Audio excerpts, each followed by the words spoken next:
오늘은 영조의 후궁 수계문 씨에 대해 이야기해드리겠습니다. 문 씨의 본래 신분과 가문에 대해서는 자세히 알려진 바가 없습니다. 다만 그녀의 오빠가 별감 문성국이었다는 기록이 남아있을 뿐입니다. 문 씨는 영조의 서장남인 효장세자의 부인 현빈 조 씨를 모시는 궁녀였습니다. 그저 평범한 궁녀였던 그녀의 인생이 바뀐 것은 현빈 조 씨의 장례식 때였습니다. 해경궁 홍 씨가 쓴 한중록에는 이렇게 기록되어 있습니다. 영조의 맏아드님이신 효장세자의 부인 현빈궁이 죽었는데 영조께서 효부를 이르시고 애통하시어 상례에 친히 납시어 꼭진히 정성을 다하시니라. 그런데 그곳에 소위문녀라는 시녀아인이 있으니 별감 문성국의 동생이라. 아끼던 며느리의 장례를 치르던 중 영조의 눈에 든 문 씨는 승은을 입고 후궁이 되었습니다. 이는 도덕적으로 매우 문제가 있는 상황이었습니다. 며느리의 상중에 그 며느리를 모시던 궁녀에게 승은을 내린다는 것은 당시 예법으로도 용납하기 어려운 일이었기 때문입니다. 더욱이 영조는 현빈 조 씨가 지내던 창경궁 건국당 아래의 고서원이라는 정각을 문 씨에게 주어 살게 했습니다. 이는 영조가 한번 총애하기 시작한 사람에게는 물불 가리지 않고 특혜를 주었다는 것을 보여주는 사례입니다. 문 씨가 후궁이 된 것은 궁중에 큰 파문을 일으켰습니다. 단순히 왕이 새 후궁을 맞이한 것이 아니라 그 시기와 방식이 문제였습니다. 며느리의 상중에 그 며느리를 모시던 궁녀에게 승은을 내린다는 것은 유교 윤리를 중시하던 조선에서 용납하기 어려운 일이었습니다. 영조 29년 영조가 문 씨를 정사품 소원으로 책봉하려 할 때 일어난 일은 조정의 분위기를 잘 보여줍니다. 승지 윤광이가 어명을 받들지 않고 거부한 것입니다. 승지는 왕명을 출납하는 중요한 직책으로 승지가 왕명을 거부한다는 것은 매우 이례적인 일이었습니다. 이는 조정 신하들이 이 책봉을 얼마나 문제시했는지를 보여주는 증거입니다. 결국 영조는 윤광이를 물리치고 다른 승지를 시켜 책봉을 강행했습니다. 하지만 파문은 여기서 그치지 않았습니다. 당시 궁중과 민간에는 문 씨와 그 가족에 대한 괴이한 소문들이 난무했습니다. 그 남매가 아들을 못 낳아도 다른 자식이라도 들여서 아들을 낳았노라 하려 한다. 그 어미는 중이 되었다가 딸의 해산에 환속하여 들어왔다 등 온갖 이야기들이 떠돌았습니다. 이러한 소문들 중 상당수는 근거가 없거나 과장된 것들이었을 가능성이 높습니다. 하지만 소문이 이렇게 광범위하게 퍼졌다는 것 자체가 중요합니다. 그만큼 당시 문 씨가 논란의 중심에 있었고 많은 사람들이 그녀의 등장을 못마땅하게 여겼다는 뜻이기 때문입니다. 궁중 사람들부터 민간에 이르기까지 문 씨에 대한 부정적 여론이 형성되어 있었습니다. 특히 10대 후반이었던 사도세자의 심정은 복잡했을 것입니다. 사도세자는 효장세자의 이복 동생으로 형이 일찍 세상을 떠난 후 세자가 된 인물입니다. 그런 그의 입장에서 아버지가 형수의 장례식 중에 젊은 궁녀를 후궁으로 드리는 것을 보는 심정이 어떠했겠습니까? 더욱이 그 후궁이 형수를 모시던 궁녀였다는 사실은 사도세자에게 큰 충격이었을 것입니다. 영조는 과거에도 비슷한 전례가 있었습니다. 형수인 왕대비 선의왕후의 상중에도 영빈이 씨를 봉작한 적이 있었습니다. 다만 선의왕후는 기록에도 남을 정도로 영조와의 관계가 험악했기에 그나마 이해할 여지가 있었습니다. 하지만 효장세자의 부인 현빈 조 씨는 영조가 애통해할 정도로 아꼈던 며느리였습니다. 그런 며느리의 상중에 이런 일을 저지른 것은 명백히 예법에 어긋나는 행동이었습니다. 더 큰 문제는 영조가 문 씨에게 특별한 배려를 아끼지 않았다는 점입니다. 현빈 조 씨가 지내던 창경궁 건국당 아래의 고서원이라는 정각을 문 씨에게 주어 살게 한 것은 많은 이들의 눈살을 찌푸리게 했습니다. 이는 단순히 거처를 제공한 것이 아니라 죽은 며느리의 자리에 후궁을 앉힌 것과 같은 의미였기 때문입니다. 사도세자에게 이 모든 상황은 아버지에 대한 실망감을 키우는 계기가 되었습니다. 아버지의 도덕성에 의문을 품게 되었고 이는 훗날 부자 간의 갈등이 심화되는 하나의 씨앗이 되었습니다. 물론 이것만으로 이모화변의 비극이 일어난 것은 아니지만 사도세자의 마음속에 아버지에 대한 불신의 싹이 트기 시작했던 것은 분명합니다. 문 씨의 가장 큰 문제는 그녀의 처신이었습니다. 후궁으로서 분수를 지키고 조용히 지냈다면 설령 영조의 총애를 받더라도 큰 화를 입지는 않았을 것입니다. 하지만 문 씨는 달랐습니다. 그녀는 영조의 총애를 등에 업고 왕실의 정치에까지 개입하기 시작했습니다. 한중록에 따르면 문 씨의 오빠 문성국은 세자의 처소인 동궁전 별감들과 내통하고 있었습니다. 별감은 궁궐에서 각종 잡무를 담당하는 하급 관리로 궁중의 크고 작은 일들을 가장 가까이에서 볼 수 있는 위치에 있었습니다. 문성국은 이런 별감들에게 돈을 쥐어주며 동궁의 일거수일투족을 감시하게 했습니다. 이 별감들은 동궁에서 일어나는 자잘한 일들을 듣는 촉족 문성국에게 보고했고 문성국은 이를 다시 동생인 수계문 씨에게 전달했습니다. 문 씨는 이 정보들을 가공하고 각색하여 영조에게 일러 바쳤습니다. 사도 세자가 한 작은 실수도 세자궁에서 일어난 사소한 일도 모두 영조의 귀에 들어갔습니다. 원래 영조는 의심이 많고 예민한 성격이었습니다. 특히 사도 세자에 대해서는 더욱 그러했습니다. 해경궁 홍씨는 한중록에 이렇게 적었습니다. 영조께서 모르실 때도 의심하셨는데 날마다 들으시니 불쾌하신 마음의 부자 사이는 갈수록 갑갑해지니라. 국운이 불행하여 요녀와 간접까지 나니 설도다. 문 씨가 전하는 이야기들은 대부분 과장되거나 왜곡된 것들이었을 가능성이 높습니다. 사도 세자의 일상적인 행동들이 문 씨의 입을 거치면서 문제가 있는 것처럼 포장되었을 것입니다. 영조는 이미 세자에 대한 불만이 쌓여있던 상태였기에 문 씨의 말을 쉽게 믿었습니다. 그리고 그럴 때마다 사도 세자를 불러 꾸짖고 책망했습니다. 사도 세자는 자신이 무엇을 잘못했는지도 모른 채 아버지에게 질책을 당하는 일이 잦아졌습니다.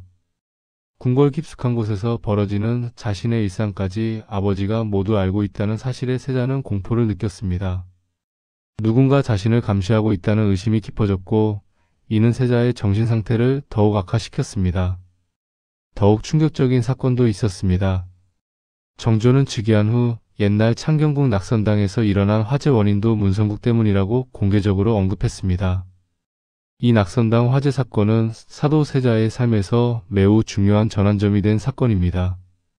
당시 낙선당에 화재가 발생했을 때 영조는 아무런 근거도 없이 이것이 사도 세자의 잘못이라고 단정하고 크게 꾸짖었습니다. 잘못도 없이 불똥을 맞은 사도 세자는 울분이 폭발해 저승전 앞들 우물에 뛰어들어 자살을 시도하기까지 했습니다. 다행히 주변 사람들이 발견하여 구출했지만 이 사건은 사도 세자의 마음에 깊은 상처를 남겼습니다. 정조의 언급은 이 화재가 실제로는 문성국이 의도적으로 일으킨 것이며 그 목적이 사도 세자에게 누명을 씌워 죽이기 위한 것이었다는 의미입니다. 만약 이것이 사실이라면 문씨 남매는 단순히 사도 세자를 모함한 것을 넘어 그의 목숨을 직접 위협한 것이 됩니다. 물론 이러한 주장들이 모두 객관적 사실인지는 확인하기 어렵습니다. 정조가 즉위 후 문씨를 처벌하는 과정에서 제목을 과장했을 가능성도 있습니다. 하지만 적어도 문씨 남매가 동궁의 일들을 염탐하여 영조에게 고했고 이것이 부자 간의 갈등을 심화시켰다는 점은 분명해 보입니다. 해경궁 홍씨가 문씨를 요녀라고 부르며 극도로 혐오한 것도 이러한 배경이 있었기 때문입니다. 세자빈으로서 남편이 겪는 고통을 옆에서 지켜봐야 했던 해경궁에게 문씨는 자신의 가정을 파괴한 원수나 다름없었을 것입니다. 한중록 곳곳에 드러나는 문씨에 대한 혐오와 저주는 단순한 감정적 반감이 아니라 오랜 세월 축적된 원한의 표현이었습니다. 문씨의 오만방자함을 보여주는 결정적 사건이 있었습니다. 그녀는 사도 세자의 생모이자 자신보다 품계가 훨씬 높은 정일품 빈인 영빈 이씨에게 대들었던 것입니다. 이는 내명부의 법도와 위계질서를 완전히 무시한 행동이었습니다. 분노한 대왕 대비 인원왕후는 직접 나서서 문씨를 회초리로 처벌했습니다. 그것도 사도 세자가 보는 앞에서였습니다. 아무리 문씨가 영조의 총애를 받았어도 이는 도의적으로나 예법상으로나 용납될 수 없는 무개념한 짓이었습니다. 내명부의 수장인 중전 정성왕후가 아닌 대왕 대비 인원왕후가 나선 이유가 있었습니다. 영조는 정성왕후를 오랫동안 홀대했기 때문에 정성왕후가 나섰다가는 오히려 영조가 정성왕후의 권위까지 짓밟으면서 문씨를 감쌀 것이 뻔했습니다. 인원왕후는 영조의 큰 지원자이자 대왕 대비로서 자신만큼은 영조가 어찌할 수 없다는 점을 이용해 나선 것입니다. 그런데 영조는 인원왕후조차 예상 못할 정도로 치졸하게 반응했습니다. 그는 이것을 핑계 삼아 나 양위하려는데 동의해 주시죠라고 했고 인원왕후가 무슨 이유에서인지 그러라고 대답하자 영조의 양이 쇼로 번졌습니다. 인원왕후는 자기가 귀가 먹어 잘못 대답한 죄라며 아래 거처로 이사가는 등 모자간 기싸움까지 났습니다. 문씨는 영조의 총애를 받으며 두 딸을 낳았습니다.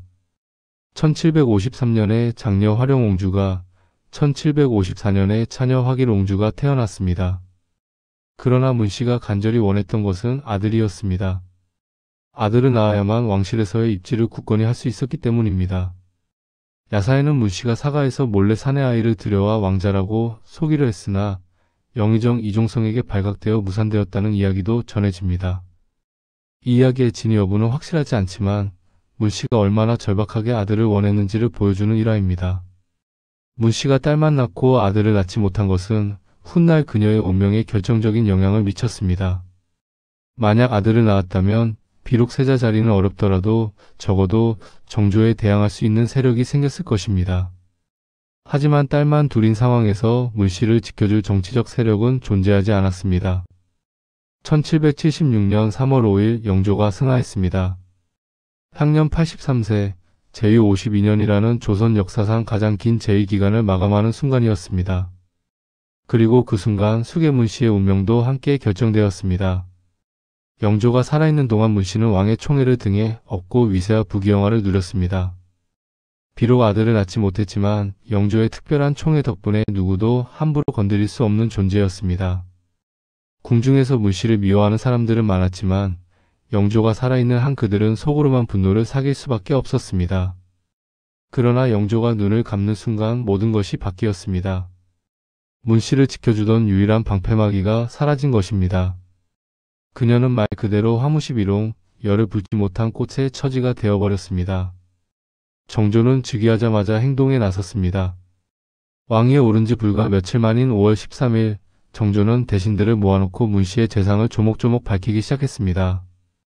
문성국과 그 누이가 무고하여 모함한 죄는 실로 하늘이 용서치 못할 것이다 라고 선언한 것입니다. 정조가 제시한 문씨의 제목은 크게 세 가지였습니다. 첫째, 사도세자를 무고하고 모함한 죄. 둘째, 낙선당 화재를 일으켜 세자에게 누명을 씌운 죄. 셋째, 왕실의 질서를 어지럽히고 부자간의 불화를 조장한 죄였습니다. 조정의 반응은 일치했습니다. 대신들은 앞다투어 문씨를 처벌해야 한다고 주장했습니다. 문씨의 죄는 10,000번 죽어도 모자랍니다. 하루라도 빨리 사형에 처해야 합니다. 라는 상소가 빗발쳤습니다. 놀라운 것은 노론과 소론, 남인을 막론하고 모든 당파가 한 목소리로 문씨의 처벌을 요구했다는 점입니다. 당시 실록을 보면 조정의 중론은 대부분 문씨를 하루라도 빨리 사형시키자는 쪽이었으며 문씨의 편은 단 하나도 없었습니다. 이는 매우 이례적인 일이었습니다. 아무리 죄가 크더라도 보통은 온건한 처벌을 주장하는 세력이 있기 마련인데 문씨의 경우는 달랐습니다. 왜 이렇게 모든 사람이 문씨를 증오했을까요? 여러 이유가 있었습니다. 첫째, 문씨는 애초에 신분부터가 미천한 궁녀 출신이어서 조정과 국내에서 지지해주는 사람이 전혀 없었습니다. 양반 가문 출신도 아니고 친정의 뒷배도 없었습니다. 둘째, 문씨는 왕실 일가들과 사이좋게 지내기는커녕 오히려 영조의 총애만 믿고 분란을 일으켰습니다. 대왕대비 인원 왕후에게 회초리를 맞은 일, 영빈이 씨에게 대든 1등 왕실 어른들에게 불손한 태도를 보인 전력이 있었습니다. 왕실 내에서 그녀를 좋아하는 사람은 아무도 없었습니다. 셋째, 가장 결정적으로 문씨는 슬하에 2딸만 있을 뿐 사도세자와 정조에게 대항할 만한 왕자를 낳지 못했습니다. 만약 아들이 있었다면 그 아들을 옹립하려는 정치 세력이라도 생겼을 텐데 딸만 둘인 상황에서는 정조의 반대파조차 문씨를 지켜줄 이유가 없었습니다. 넷째, 정치적 계산도 작용했습니다. 정조는 노론과 협력해야 했고 노론 역시 이모화변의 책임에서 벗어나야 했습니다. 문씨를 희생양으로 삼으면 이 모든 문제가 깔끔하게 정리될 수 있었습니다. 문씨는 권력도 없고 지지 세력도 없고 정치적 가치도 없는 완벽한 희생양이었습니다. 5월 14일 정조는 문씨를 패서인으로 만들고 서민으로 강등시켰습니다. 이제 그녀는 더 이상 수기가 아니라 그냥 문여무 시성을 가진 여자일 뿐이었습니다. 그리고 얼마 지나지 않아 사약이 내려졌습니다. 문씨는 끝까지 자신의 무죄를 주장했다고 전해집니다. 하지만 아무도 그녀의 말에 귀 기울이지 않았습니다. 영조가 살아있을 때는 그토록 두려워하던 사람들이 이제는 그녀를 짓밟기에 바쁠 뿐이었습니다. 권력이 얼마나 덧없는 것인지, 총애가 얼마나 위태로운 것인지를 뼈저리게 깨달았을 때는 이미 늦었습니다. 문씨는 사약을 받고 생을 마감했습니다. 궁녀로 들어와 후궁이 되고 한때는 왕의 총애를 받으며 권세를 누렸지만 결국 비참한 최후를 맞이한 것입니다. 그녀의 나이와 정확한 사망 시기는 기록에 명확히 남아있지 않지만 정조 주기년에 사사되었다는 것만은 분명합니다. 문씨 본인은 사도세자를 무고했다는 혐의로 유배당한 뒤 끝내 사약을 받아 사망했습니다. 그러나 처벌은 그녀에게만 그치지 않았습니다. 문씨의 어머니는 제주도의 관노비가 되었습니다. 오빠 문성국도 노적에 올라 가산을 적몰당했습니다. 노적이란 모역, 반역 등의 중죄에 대해 죄인은 극형에 처하고 그 처자도 연좌시켜 노비의 적에 올리고 재산은 몰수하는 처벌을 말합니다. 문성국의 아들 문경행, 즉 문씨의 조카는 유배되었고 나중에 성안에서 장사를 하고 있다가 발견된 문성국의 처남 박도호도 유배형에 처해졌습니다. 문씨의 장녀 화령옹주의 남편 청성이 심는 거는 문씨의 집을 마음대로 처분했다고 처벌을 받았습니다. 5년 전 일찍 요절한 화길옹주의 장례에 10만 냥이나 지출한 일도 화두에 올랐습니다. 아예 수계 문씨의 두 딸 화령옹주와 화길옹주의 자기를 박탈해야 한다는 상소까지 올라왔습니다. 그러나 정조는 두 옹주는 영조의 골육이며 문씨가 흉계를 꾸밀 때는 강보에 쌓인 악이었을 뿐이라며 감싸주었습니다. 차녀 화길옹주는 안타깝게도 정조주기 3년 전인 1772년에 향년 19세를 일기로 남편과 자식들만 남긴 채 병으로 요절했습니다. 그래서 정조의 처벌을 직접 경험하지는 않았지만 그녀의 장례 비용이 과도했다는 것이 문제가 되었습니다.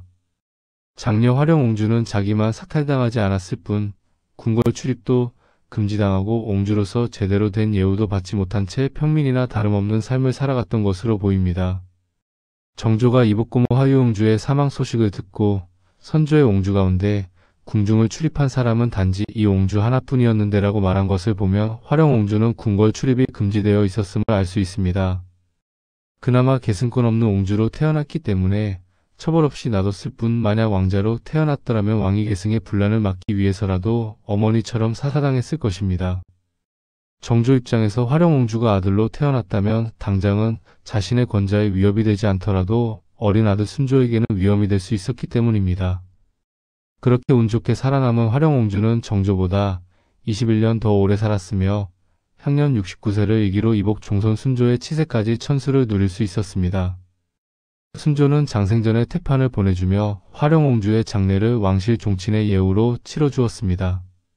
수계 문씨는 사도세자와 영조의 갈등을 부추기고 정조까지 죽이려던 행적으로 인해 조선사의 역대 후궁들 중 이미지와 평가가 가장 나쁜 인물 중 하나로 꼽힙니다. 인조의 후궁 귀인 조씨와 더불어 최악의 후궁으로 평가받고 있습니다. 귀인 조씨와의 공통점도 많습니다. 왕의 총애만 믿고 아나무인으로 굴었다는 점, 그로 인해 적이 많았던 것, 결국 자신의 뒷배가 되어주던 왕이 승하하자마자 원한을 산 이들의 보복으로 패서인이 되어 사사당하고 자식들도 연좌제로 인해 목숨과 자기를 빼앗길 뻔했던 것 등이 비슷합니다. 다만 차이점도 있습니다. 귀인 조씨는 이남일녀를 낳아 죽을 때까지 인조의 총애를 유지하고 민해빈 강씨도 제거한 뒤 효종을 왕위에 올리는 목적을 달성했지만 수계문씨는 아들은커녕 딸만 둘을 낳아 사도세자와 정조의 대항마가 되지 못했고 결국 정조 즉위 후 지방과 함께 처참하게 몰락했습니다. 한편 수계 문씨를 일종의 희생양으로 삼았다는 해석도 있습니다.